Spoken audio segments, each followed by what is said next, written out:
Good evening, good afternoon, good morning. Whatever time you're listening in, you're watching the Finance Rebel Show. I'm Kamar Yellish, your host. And today, well, let me back up. The Finance Rebel Show is all about empowering and lifting those up who are seeking financial independence.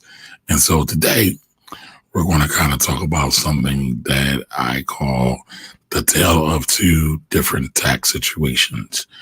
Um, I've been fiddling around with the title for the show for a few minutes, but it was basically I wanted to share something that happened to me today with two separate clients, kind of with the same type thing. It has to do with like forming LLCs or starting a business or starting a new business. So basically, I'm calling this rethinking tax and business strategy. So client number one is a highly paid individual. They make six figures plus, doesn't have a whole lot of deductions, tax deductions and write-offs. And so they're always trying to figure out how to lower their tax bill. Well, come to find out, they actually have a side business that I didn't know about. So they never claim it at all. And they legitimately make money. And this year they probably had a loss, but in previous years they've made money. So my suggestion is let's make this a business. It's December 11th, almost the end of the year. So I'm encouraging this person to go ahead, do their paperwork and get the business filed so they can go forward and really start pushing the pedal to the metal when it comes to their business. So that's one instance of where I'm encouraging someone to do entity formation or create their business structure and start a business. Now, scenario number two. Scenario number two is a client of mine who already has a business, doing pretty well, and is now thinking about starting another business. Business number two is kind of in the idea. It's past the idea phase, right? It's past the proof of concept. There's a true business case for it. There's a need in the market for it. They believe it can be profitable. Called me about forming an LLC. And here's one other caveat. This business is also going to be an international business. So they're going to do business in two different countries, at least the United States and the UK, United Kingdom, England, Britain, whatever you want to call it. So they said, all right, I want to file an LLC. So I started thinking and I said, well, it is December 11th. Do you think you're really going to have business transactions before the end of the year? And he said, probably not.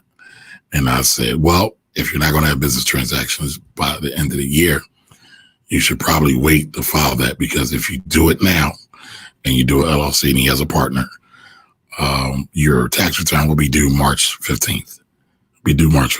And you're not going to do anything with it.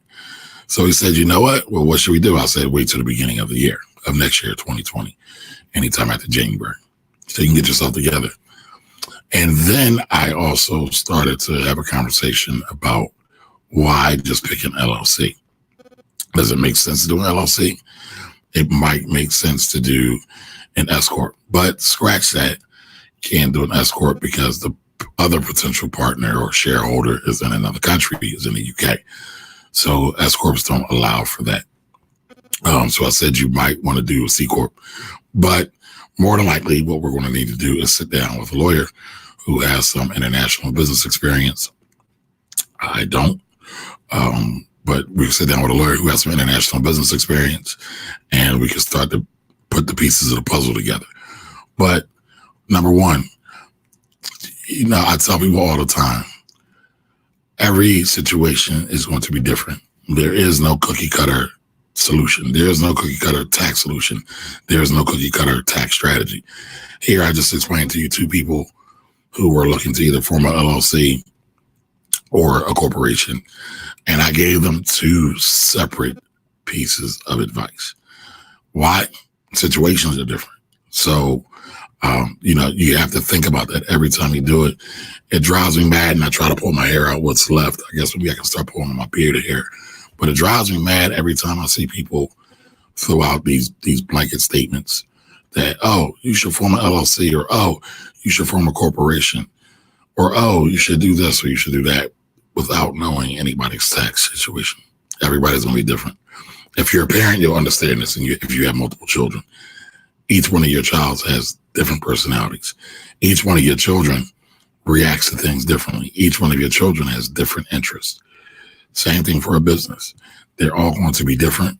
Every situation is going to be different. They're all going to need different things. They're all going to need different types of attention. All right. So this is going to be a short and brief one because I am burning the midnight oil. I planned on getting on earlier today, but that kind of got delayed because I've been dealing with some client calls, good work. But, I got on now because I said I wanted to do a video every day. But that's it for me tonight, folks. This is a real brief one. I've been looking at some of my times and I'm like, wow, where's the time going? But I think we're going to be under 7 minutes before we get out of this one. But if you know anybody thinking about forming an LLC or a corporation, share this with them. I appreciate you all being here, and join me on the next broadcast tomorrow. If you have any ideas or any questions that you want to know about, or questions you want to ask me, feel free to text me at 484-278-1357, 484-278-1357. I am Kamari Ellis, and this is the Finance Rebel Show. I will see you all the next time. Have a great night.